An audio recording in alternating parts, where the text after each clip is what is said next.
ዝርዝር መረጃው እናንተ የድርሻችሁን ትወጡ። የፌዴራሉ ከፍተኛ ፍርድ ቤት የሚባለው የኦህዴድ ምሽግ ከሆኑት አንዱ በእነ ክርስቲያን ታደለ መዝገብ ወይም 52 ተከሳሾች ያሉበት መዝገብ ነው። ብይን ለመስጠት ለዛሬ ቀጠሮ ተሰጥቶ ነበረ። ቀጠሮ ወደ ቀጣዩ ጥቅምት 6 ተራዝሟል በሚል ችሎቱ ቀጠሮ ሰጥቷል። ለዚህ ምክንያት ያደረገው አብዛኞቹ ተከሳሾች ችሎቱ የተገኙ ተከሳሾች ፍትህ ያለ አግባብ እየተጓተተብን ነው የሚል ጥያቄ ቢያቀርቡም በርከት ያሉ ተከሳሾች ደግሞ በችሎቱ አልተገኙም በሚል ነው። እንግዲህ 52ቱም ተከሳሾች በእስር ቤት ነው ያሉት፣ በአገዛዙ እጅ ላይ ናቸው ያሉት። ሲፈልግ ያቀርባቸዋል፣ ሳይፈልግ ደግሞ ሳያቀርባቸው ይቀራል። ስለዚህ ለሚፈልጉት የፖለቲካ ዓላማ አልተመቸንም ብለው ሲያስቡ አቆይተውታል። ነገርየው ይገባናል።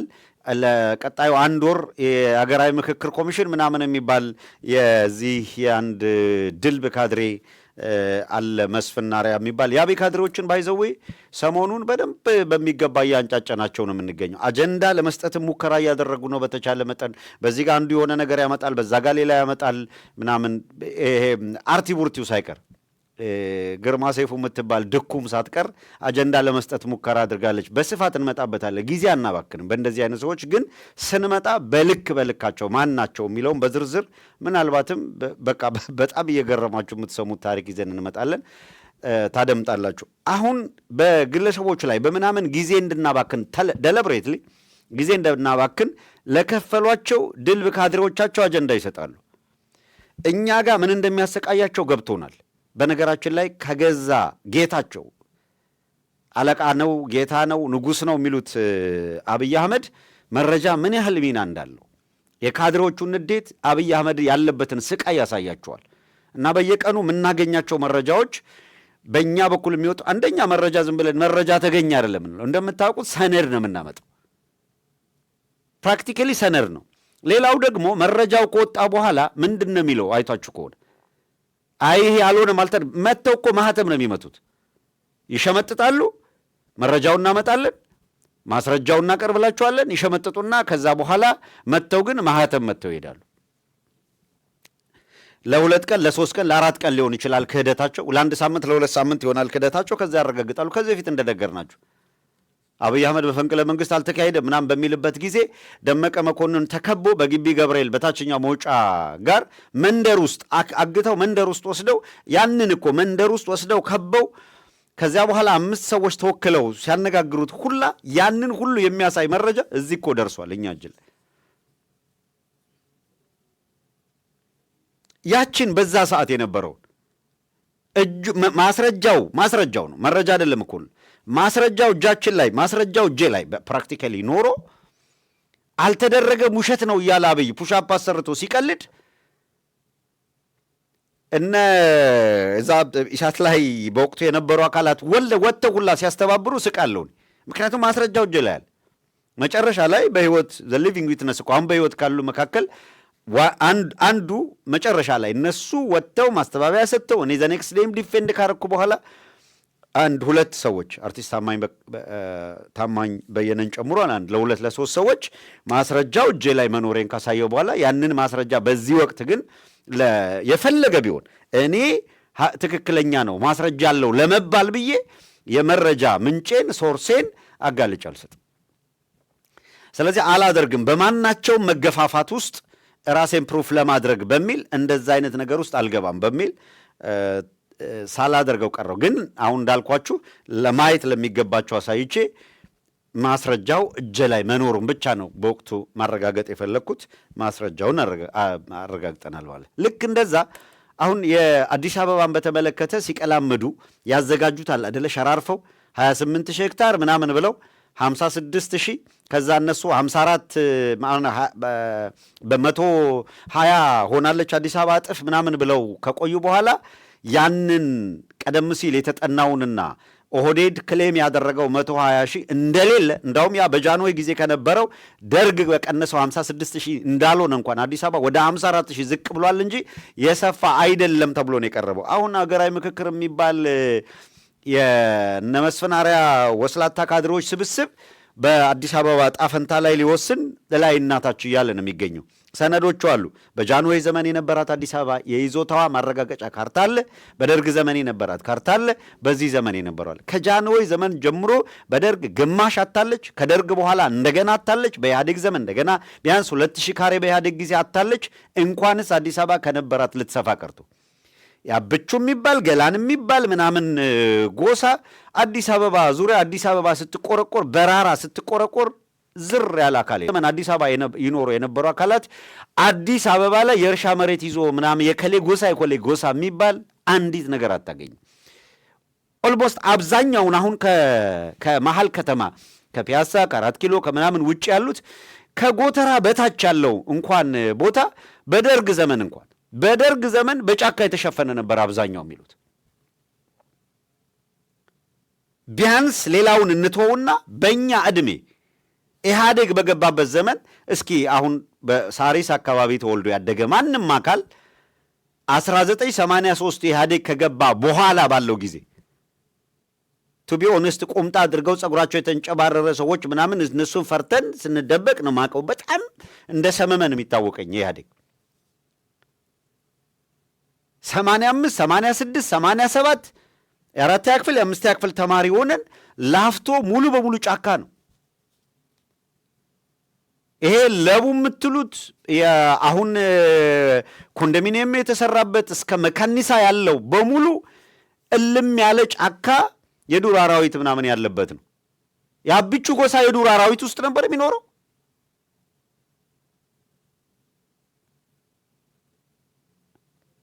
እና በጣም ነው የምታዝኑት። እንዴት እንደሚያጭበረብሩ ህዝቡን፣ እንዴት ያለ ውንብድና እንደሚሰሩ ስታዩ ትደነቃላችሁ። ከተማውን የሚያውቁ በነዛ ጊዜ ውስጥ የመጡ አካላት በታሪክም በጽሁፍም የሚያዘጋጁት ነገር ስለሆነ ይህንን ታሪክ ይፈርደዋል። ለማንኛውም ግን ስምሪት የተሰጣቸው ካድሬዎች በዚያና በዚህ የረገጡ አዳዲስ ልብ ወለዶች እየፈጠሩ እየመጡ ነው ያሉት። 32 ገደማ ከ22 እስከ 32 ገደማ የሚደርሱ ብሔረሰቦቹን ሙሉ በሙሉ ያጠፋ የወረራ ዘመቻ ተደርጎ ይሄ ታሪክ የኢትዮጵያ ታሪክ ሆኖ ይሰነድ እንዳይባል እንዴት ለአንድ ብሔረሰብ ወይም ማህበረሰብ 32 ብሔረሰቦችን ማጥፋት እንዴት የኢትዮጵያ ታሪክ አካል አድርገን ይመዝገብ ተብሎ እኮ ውሾን ያነሳው ውሾ እየተደበሰበሰ ይቀመጥ የተባለ ነው። ይጻፍልን ካሉ ግን ይጻፍላችሁ ነው ያለውኛ። ከዚያ የኢትዮጵያ ታሪክ የአንድ ማህበረሰብ ነው፣ የአንድ ብሔረሰብ ነው፣ የአንድ ሃይማኖት ነው። አምጡ ያላችሁን አልን እኮ 32 ብሔረሰብ መጨረሳችሁ ከሆነ ይጻፍላችሁ፣ መዝገቡ ይገለጥና ይጻፍ።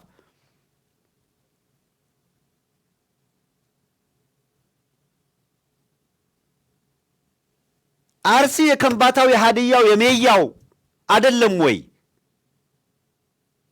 እስቲ የከምባታ ህዝብ ታሪኩን ይጻፍ፣ የጌዲዮ ህዝብ ታሪኩን ይጻፍ። የት ቦታ ነበረ? የትኛው ጎሳ በየትኛው ዘመን ማን የትጋ ማንን አጠፋ? ጀንጃሮ እነዚህ የት ነበሩ የነበሩት? አሁን ጅማ የምትለው ምናምን ቀጠና የማን ነበረ? እነማን ከየትኛው ክፍለ ዘመን ጀምሮ ወደዚህ ቀጠና መጥተው በማን ላይ ጥፋት ታወጀ? ከዚህ በኋላ ግልጹን እንነጋገራለን። ታሪክ በየፈርጁ ይመዝግብ ካላችሁ ይመዘግባል። አዲስ ትርክት ይዛችሁ መታችሁ እንድትፈጁት ግን አይታወቅም። ይሄ ቡታጅራ የሚባል ይሄ ውሃ ውስጥ ያደረ ባቄላ የሚባል ድቡልቡል ሰውዬ ቡታጅራ አካባቢ ተወለድኩ ምናምን ይላል። አንዴ በጉራጌ አንዴ በኦሮሞ ስም ሽቀላ ውስጥ ያለ አባዱላ ብብት ስር የኖረ ሰውዬ ራሱን የፖለቲካ ልሂቅ ሊያረግ ይሞክራል ማለት ነው።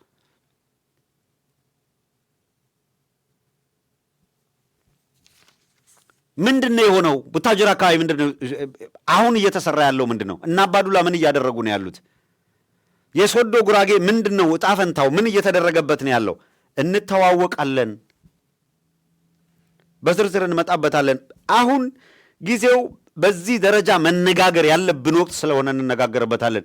ምክክር ኮሚሽን ምናምን በለው እና አህመዲን ጀበል አጀንዳ ቀርጸው የፈለጉትን ለማስፈጸም የሚራወጡበት ነው። ትረስት ሚ በፈለገው መንገድ አብይ አህመድ እንኳን የምክክር ኮሚሽን የሚባል አርቲ ቡርቲ የሆነ ምናምን የአንድ ፖለቲካ ድርጅትና ከአንድ ብሔረሰብ የተውጣጣ ቡድን ፍላጎቱን ለማሳወጅ የሚጠቀምበት አካል ቀርቶ 1983 እኮ የምንድነው የኮሚሽን ምንድነው የሽግግር ጊዜ ምክር ቤት እኮ ተቋቁሟል። አብዮታዊ ዲሞክራሲ የሚባል ስርዓት ወይም አብዮታዊ ዲሞክራሲ ጽንሰ ሐሳብ የህገ መንግስት ፍሬምወርክ ይዞ የመጣበት ወቅት ማለት ነው። የአሸናፊዎች ህገ መንግስት ነው፣ ተሸናፊዎች ያሉትን የደፈቁበት ነው እየተባለ እስከ ዛሬው አከራካሪ ነው። የወለደውንም ነገር የምናቅ ነው። ሐቀኛ ንግግር፣ ድርድርና የኢትዮጵያን ችግር መፍታት ማለት አህመዲን ጀበልና ቡድኑ ከአብይ አህመድ በሰጣቸው አጀንዳ ምናምን አድርገው የሆነ ነገር እንዲሉ ማድረግ ማለት አይደለም። በየቦታው ታጣቂ የተባለው አካል እየተፋለመ የፖለቲካ ቅራኔዎች የሚፈቱበት መድረክ አለመኖሩ እየታየ ዛሬም ህዝብ በጅምላ እየተፈጀ ህዝቡን በጅምላ የሚፈጀው አካል ጦርነትም በቀደም አንስተነዋል። የአዳራሽ ስብሰባ፣ የመስክ ላይ የጦርነት ፕሮፓጋንዳ ውልቅልቁ እየወጣ ያለው አብይ አህመድ በሁሉም ነው። የአዳራሽ ስብሰባው ሳይጀመር መክኗል። የነ መስፍን አርአያ ቁማር በኢትዮጵያ ፖለቲካ ውስጥ ነፍስ ዘርቶ የበላይነት የሚይዝበት እድል የለም። ቤሳቢስቲን እንደዛ አይነት እድል የሚሰጠው አይደለም። በጦርነት መስክ ገባ። አረንዛው ጎጃሜ አረንዛ እያደረገው ዋለ። እያጨደው እየከመረው መጣ። በጮቄ ብርድ ላይ ብርድ ጨመሩለት የበላይ ልጆች። አምባሰል የጀነራል አሳምነው ልጆች በየቀጠናው እየገረፉት እያወላለቁት ነው የሚገኘው። ያ ጭንቀት አለባቸው፣ ይገባናል። አሁን የትግራይና የአማራ ህዝብ መካከል ሊነሳ የሚችል ጦርነት ፍሬም አድርገው የነበሩት ጨፌ ላይ ያሉ የኦሮሚያ ባለስልጣናት ይህንን ነው። በማናቸውም መንገድ በአማራና በትግራይ ህዝብ መካከል ጦርነት በማናቸው መልኩ እንዲቀሰቀስ የማድረግ እንቅስቃሴ ነው ያደረጉት። እንደው እኮ በጣም የሚደንቅ ዘመን ላይ ነው የደረስነው። በድፍረት ያለ ሀፍረት የኤርትራ ተላላኪ በሻዕቢያ ተላላኪነት ጌታቸው ረዳ ደብረ ጽዮንን ሊከስ ሲመጣ ከማየት በላይ ምጽአት የመድረሻው ምልክት አለ ብላችሁ ታስባላችሁ? ቱ ቢ ኦነስት ለሻዕቢያ መላላክን ከኦህዴድ በላይ የሚያውቀዋል? ከኦህዴድ ጀነራሎች በላይ ከብርሃኑ ጁላ ወታደራዊ አመራሮች በላይ የሻዕቢያ ጀነራሎችን ጫማ የጠረገ ተላላኪ አለ? ኢትዮጵያን የምታክል ትልቅ ሀገር ይዞ የኦህዴዱ ቁንጮ አብይ አህመድ ዘንድሮ ከኤርትራ ጋር ባንታረቅ አልቆልን ነበረ፣ ጎበዝ አጨብጭቡ እያለ ሲያስጨበጭብ የነበረ አካል አለ? ይሄ በኢትዮጵያ ታሪክ ተደርጎ ያውቃል? ኢትዮጵያ አልቆላት ነበረ ኤርትራ ባትኖር ኑሮ ሲሉን የነበሩ አካላት ኤርትራ የጨፌ ኦሮሚያን ጥቅም እያስከበረች መቀጠል የማትችልበት ሁኔታ ሲፈጠርና የፖለቲካ ተቃርኖ ሲፈጠር ኤርትራ ታሪካዊ ጠላት ናት። የኤርትራ ታሪካዊ ጠላትነት የኦህዴድን ፍላጎት አላስፈጽምም ስትል ነው የታያችሁ። ተደራጅታችሁ ስታበቁ የኤርትራ ወታደር መግባቱና ጦርነት መክፈቱ ልክ ነው ብላችሁ ኤርትራ ብቻ አይደለም የሶማልን ጦር ጋብዛችሁ አላመጣችሁም ወይ? የኤመሬትን ዱረን አሰልፋችሁ በየአቅጣጫው ያንን መቀጥቀጥ እንደ ትልቅ ዝና አልቆጠራችሁትም ወይ? ከዚያስ በኋላ የትግራይ ህዝብ የኢትዮጵያ ህዝብ አካል አይደለም፣ በቀረጻችሁት አጀንዳ ጥርግ በሉ አይደለም ወይ አዳነች አቤቤ ያለችው? ኢትዮጵያን ለማፍረስ ነው ብላችሁ ስታበቁ እነሱ ዲፋክቶ ስቴት ሊሰሩ ነው ጥርግ ይበሉ ስትሉ የነበራችሁት ሞንጆሮይ ነው በአናታችሁ መጣችና የመገንጠል ዓላማ የለንም እናንተ እዛ 4 ኪሎ ላይ ያለው የኦህዴድ ቡድን አገዛዙ ቡድን ይሄ ጨቋኝና አረመኔ ቡድን ግን መሸነፍ አለበት ወደሚል መጣች። ሳሊቬት አድርገው ይፈልጉ የነበረው እዛ ትግራይ ላይ ያለ የህወሓት ኃይል ዲፋክቶ ስቴት ወይ መገነጠላለሁ እንዲል ነው። ያንን መሰረት አድርገው መላውን ኢትዮጵያ አነሳስተው ሲያበቁ የሁላችሁ ኢትዮጵያ ምናምን ልትፈርስ ነው በሚል እንደ ቀድሞ ማጭበርበሪያ መስራት ነው የፈለጉት። እነዚያ ደግሞ ሰሜን ላይ ያሉት አካላት ነገሩ የገባቸው ይመስላል። የምን መገንጠል ነው የምታወሩት? እንመጣለን፣ በኢትዮጵያ ውስጥ ለውጥ ያስፈልጋል፣ እያንዳንዱ ብሔረሰብ በእኩልነት የሚኖርበት ስርዓት እንፈልጋለን ብለው በአደባባይ መጡ። አይ በትግረኛ እኮ ይናሉ በምናምን ይሄናሉ ምናምን አሉ። ኧረ በፈለጋችሁት በትግረኛም ይሄው በአማርኛም ይሄው እያሉ እየዘረዘሩ መጡ። አሁኑ ኦህዴድ መግቢያ ጨነቀው። የሚያደርጉት የሚይዙት የሚጨብጡት ጠፍቷቸዋል። ተራውጠው ጎጃም ሲገቡ በደቂቃ ውስጥ ሁሉን ነገር እነሱ በፈለጉት ቅርጽና መንገድ የሚቋጩት መስለው እርግጥ መስሏቸው እርግጠኛ ሆነው ነበር። አንድ እርምጃ ወደፊት መሄድ ግን አልቻሉም። ይሄ ነውረኛ ስርዓት ነው በወንድሞቻችን ላይ እስር ቤት የሚያማቅቃቸው ወንድሞችን የፖለቲካ ማባያ አድርጎ እነ መስፈናሪያ ይሄንን የፖለቲካ ጫወታቸውን እስከሚጨርሱ ድረስ ነሐሴን አሳልፎ ጥቅምት መግቢያ ላይ ኢቭን መስከረምም አልፎ ጥቅምት መግቢያ ቀጥር ያለው አለ። ምናልባት በነሐሴ ውስጥ በሚፈልጉት መንገድ ፖለቲካ ቅርጽ አስይዘነዋል ካሉ ለአዲስ ዓመት እነከሌን ፈታናቸው የምክክር ኮሚሽኑ ሚና ይሄ ወጣ ምናምን የሚል ፖለቲካ ሊሰሩ ቀድመን እናውቀዋለን። ምን እንደምታስቡ ማስነጠስ ስትፈልጉ ቀድመን ይገባናል። ኦህዴድ በፖለቲካ ልሂቅ ሆኖ በኢትዮጵያ ውስጥ የሚፈልገው ሊጫወት አይችልም። አንድ አጋጣሚ የአገሪቷ የኢኮኖሚና የፖለቲካ ፓወር፣ ኢኮኖሚ ፓወር ነው፣ ፖለቲካ ፓወር ነው፣ ፕሮፓጋንዳ ፓወር ነው፣ መረጃ ፓወር ነው እንደምታውቁት። እነዚህን ደግሞ በአንዲት አጋጣሚ ተቆጣጥረዋል። እነዚህ ሰዎች በወል ይህን እንዲቆጣጠሩ የድርሻውን የተወጣ መዓት ነው። ሁሉም ልሂቅ እጁን ዘርግቶ ያልሆነ ቅርቃር ውስጥ ገባ። አሁን ነው ገና ወደ መጸጸት ውስጥ ያለው። ወደ ቀጣዩ ልለፍ። የዓለም የምግብ ፕሮግራም በቀጣዮቹ 6 ወራት ኢትዮጵያ ውስጥ የሰብአዊ ድጋፎች ለመቀጠል የምችለው 182 ሚሊዮን ዶላር ያገኘሁ እንደሆነ ነው ይላል የዓለም ምግብ ፕሮጀክት። በዚህ በአውሮፓውያን ዓመት ለኢትዮጵያ የሰብአዊ እርዳታ ከፍተኛ የገንዘብ እጥረት ገጥሞኛል ያለው ሰሞኑን ባወጣው ሪፖርት ላይ ነው። እስከ ቀጣዩ ነሐሴ ወር በአገሪቱ ውስጥ የሰብአዊ እርዳታውን ለማስቀጠል እያንዳንዱ የምግብ እህል ተረጂ ከመደበው ለእያንዳንዱ የምግብ እህል ተረጂ ከተመደበው መደበኛ ረሽን ላይ 60 በመቶ ለመቀነስ እንደተገደደ ድርጅቱ ገልጿል። ለመደበኛ የምግብ ተረጂዎች 60 በመቶውን እቀንሳለሁ ምክንያቱም በጀት የለኝም እያለ ነው። የሰብአዊ እርዳታ ፍላጎት እየናረ ነው።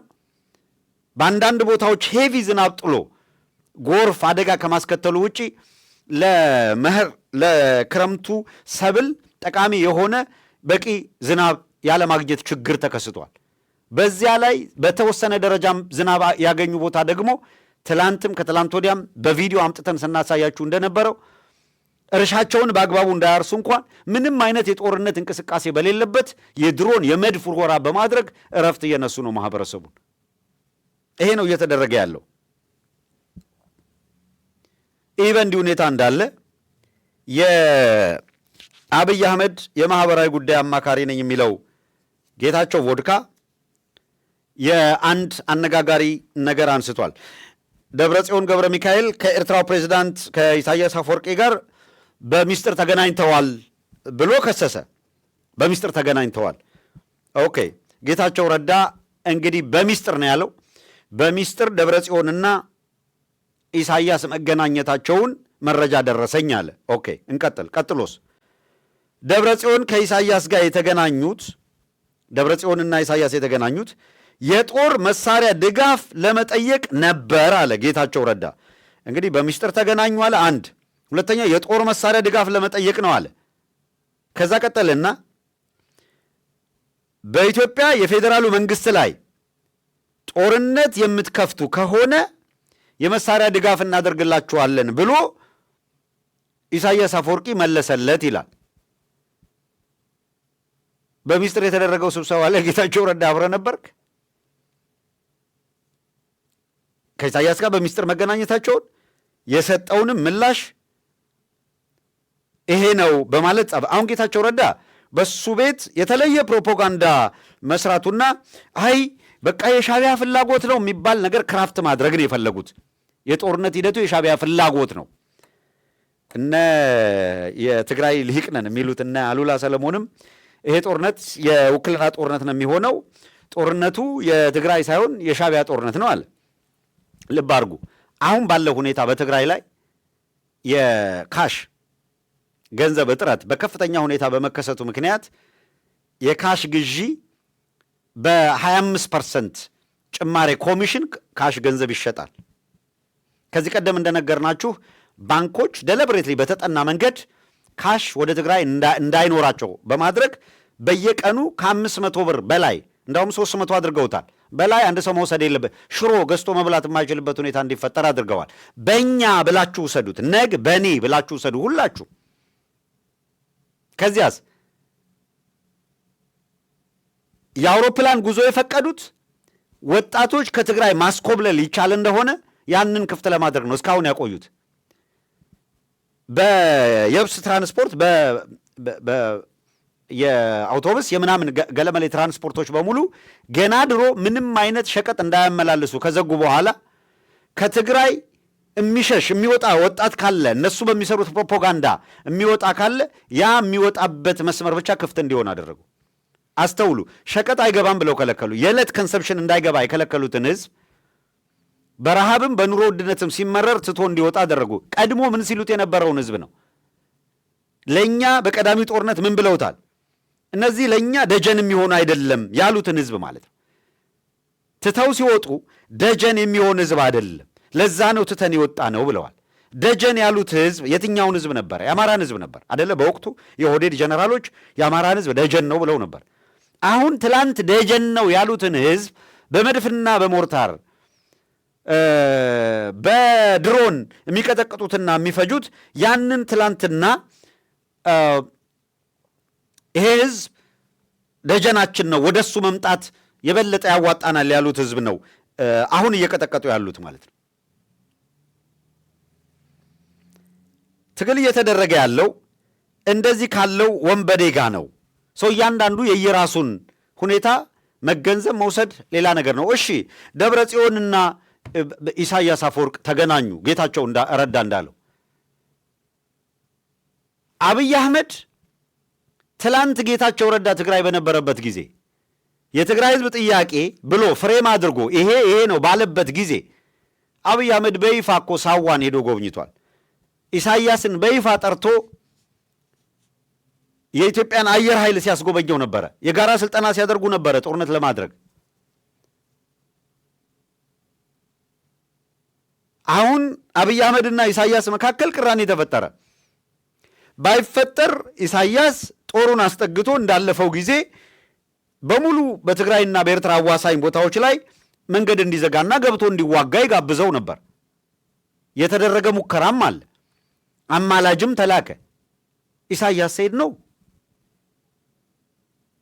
አልስማማም አለ። በቀዳሚው ጊዜ ኦህዴድ ላዘጋጀው ጦርነት የኤርትራው ኢሳያስ ኃይል ይዤ እገባለሁ ሲል ዘንድሮ የኤርትራ ባትኖር ኢትዮጵያ ትጠፋ ነበር ተብሎ ተዘመረ። የኤርትራ ህዝብና መንግስትን አመስግኑ ተብሎ ለኢትዮጵያ ህዝብ በፓርላማም በስቴት ሚዲያም ተለፈፈ። በመሪዎቹ፣ በጀነራሎቹ፣ በሁሉም አካላት እነ ጀነራል መሐመድ ተሰማ አብሮ እንደሰለጠነ ወታደራዊ ኃይል የኤርትራና የኢትዮጵያ ኃይል በጋራ ሆነው ጠላት የሚባለውን የህወሓት ኃይል አጠፉት አለ ጌታቸው ረዳ። በዛን ወቅት እንደ ሚዳቆ እዛና እዚህ ሲዘል የዩኒቨርሲቲ ተማሪዎች እሱን ከበው ጌታቸው ረዳ እንዳይሞት ሲሞቱለት ነበር። አርሶ አደር ጌታቸው ረዳ ሳኒታይዘር ነው የእኛ አንደበት ነው እያለ ከሱ ቀድሞ ይሞትለት ነበር። ይሄ ሰው አሁን 4 ኪሎ ነው። ይሄ ሰው አሁን የአብይ እኔ እኮ አንደበታችን እንደለመደው ነው። አንድ ሰው ሊጠራ ባለበት ነው አይደለ መጠራት ያለበት። እኔ ስሜ ከሌ ነው ካለ በዛ በስሙ ነው መጠራት ያለበት። አንዳንድ ዝም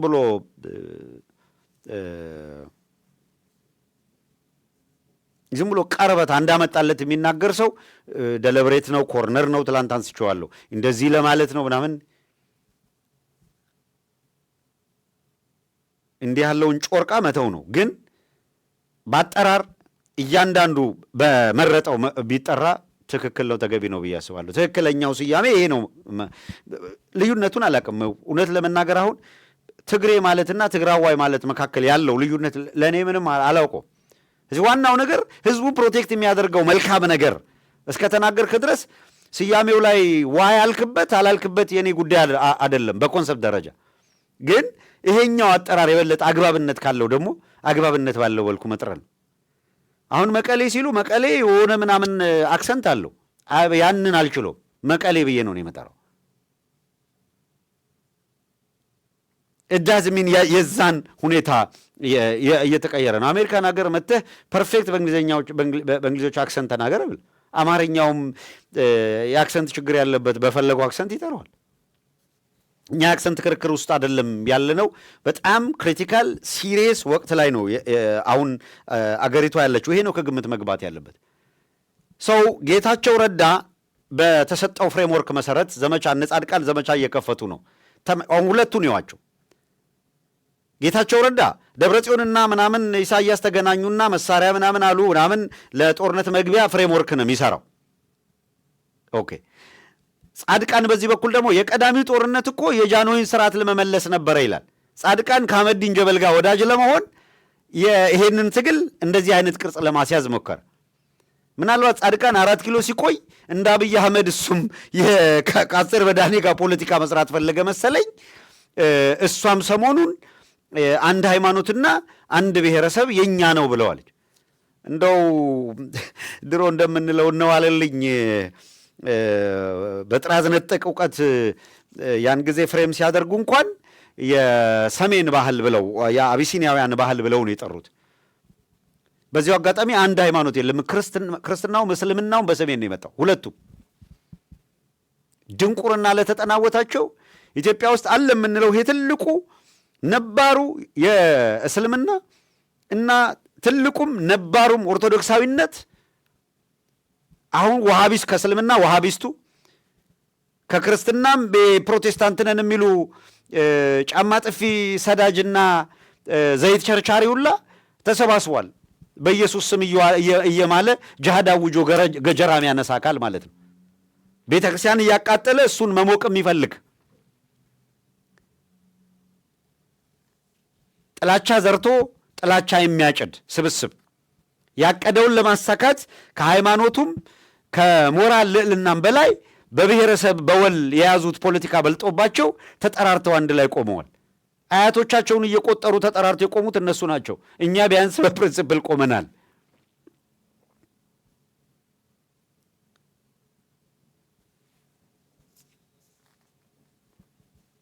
እንቀጥል። ሰው ጌታቸው ረዳ ባለው መሰረት ደብረ ጽዮን ከኢሳያስ ጋር ተገናኝቶ የመሳሪያ ድጋፍ ለማግኘት ሞክሮ ከሆነ የትግራይ ህዝብ ሊያጨበጭብለት ይችላል ብዬ አስባለሁ።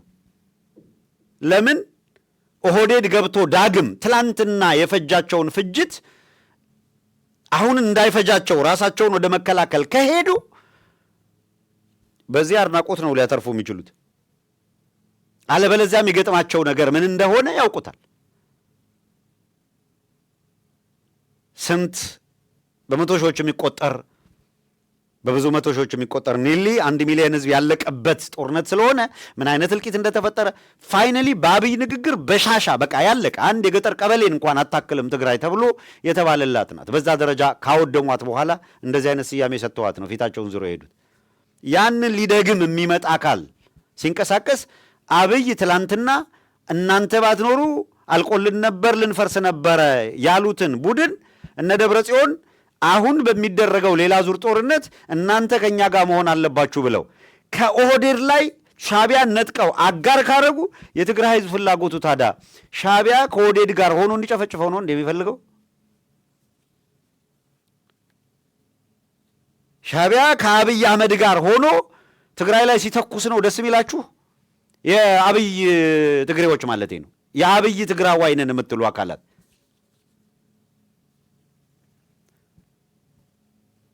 ወይስ ምንድን ነው የፈለጋችሁት? ነገ ጠዋት እነዚህ አካላት ነገ ጠዋት ነው የምላችሁ አብይ አህመድ ከኢሳያስ ጋር ታረኩ ቢል ምን ውስጥ ሊገቡ ነው? የትኛው ጥፍር ውስጥ ሊደበቅ ነው? ኦህዴዶች ልማዳቸው ነው እንደምታውቁት። ካይሮ ሄደው ወላይ ወላይ እያሉ ለአልሲሲ ከማሉ በኋላ መለስ ብለው መጥተው ምን እንዳረጉ እናውቃለን አይደል እንዴ? ታሪካቸውን አጉል ነገር ውስጥ መግባት ለማንም የሚጠቅም አይደለም። አንድ ባንድ ማየት እንድንችል በርዕሰ ጉዳያችን ላይ ያሉትን ነገሮች መሰረታዊ ነገሮች ማንሳት እንዲረዳን በአማራና በትግራይ ኃይሎች መካከል ተግባቦት ተፈጥሯል የሚል ድንጋጤ ኦህዴድ ውስጥ ተፈጥሯል።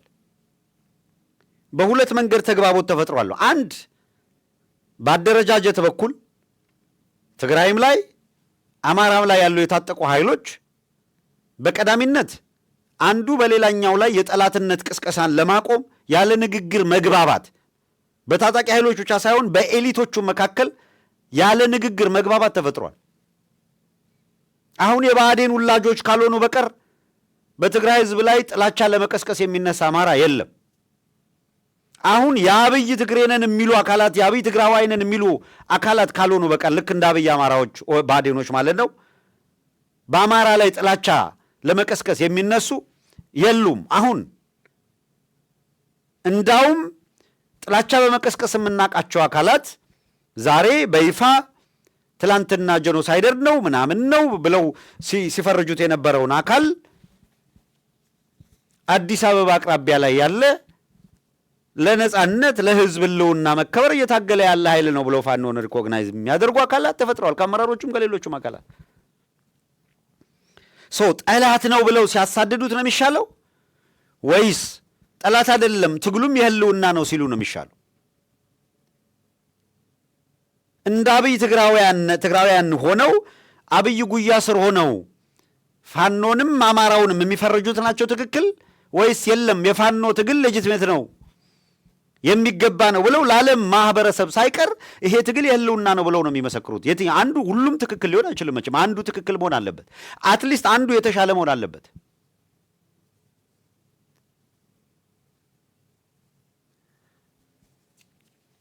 በዚህ ረገድ ኦህዴድ በእነዚህ የተፈጠረ የመጀመሪያው በሁለቱ መካከል ያለ ጥላቻ ቅስቀሳ ሲረግብ የብአዴን ውላጆች በከፍተኛ ሁኔታ የራሳቸውን የአማራ ኤሊት አድርገው ለመቀስቀስ ሞከሩ።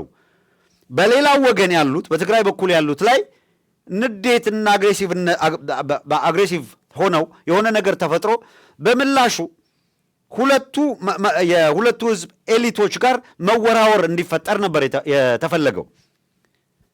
በትግራይ በኩል ያሉት ከአማራ በኩል እንደዚህ ያለ የጥላቻ ቅስቀሳ ያደርጋሉ ብለው የሚያስቧቸውን አካላት የአብይ አማራዎች ናቸው ወደሚል ሄዱ እንጂ የአማራ ህዝብ የለውና ትግል እያደረገ ነው ከጎኑ ነው የምንቆመው የሚል ነገር እያየለ መጣ።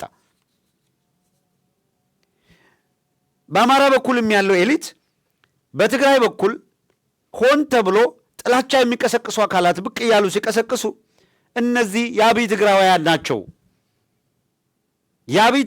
ናቸው እንጂ እንዲሁ የትግራይ ህዝብን የሚወክሉ አይደሉም በሚል ለያቸው። ስለዚህ ኮርነር ሆነ። በሚፈልጉት መንገድ በሁለቱ ህዝብ መካከል በፕሮፓጋንዳ ነስተው ማጨራረስ የማይቻል ሆነ። በዚህ በኩል ተጠጉ፣ በዚህ በኩል ሊተኩሱ ነው፣ በዚህ በኩል እንዲህ ሊያደርጉ ነው፣ ሆይ ሆይ ሆይ ሆይ ተባለ። በራያ በኩል ገብተው ተቆጣጠሩት። እናንተ ናችሁ አንድ ጥይት ሳትተኩሱ ለነጌታቸው ረዳ አስረክባችሁ ወጣችሁት። ያስረከባችሁት ጌታቸው ረዳ አቅም አንሶት ሲሮጥ ነው የተተኩት እዛ ቦታ ላይ። ስለዚህ አደጋ አለው ካላችሁ ሂዱና ተዋጉ። ትታችሁ ሩጣችሁ አማራው ሂዶ እንዲማገድላችሁ ፈልጋችሁ ከሆነ እናንተ አስረክባችሁ 4 ኪሎ ሄዳችሁት ጋር ነው የምንመጣው። መጀመሪያ የራያም የወልቃይትም ጉዳይ የሚፈታው አዲስ አበባ ላይ እንጂ እናንተ እንደምትሉት አላማጣና ሁመራ ላይ አይደለም አላቸው። አልቀመሳለ የአማራው ጉዳይ ፍሬም ተደረገ። በዚህ ቢራወጡ በዚያ ቢደረጉ ኬስ ክሎስ።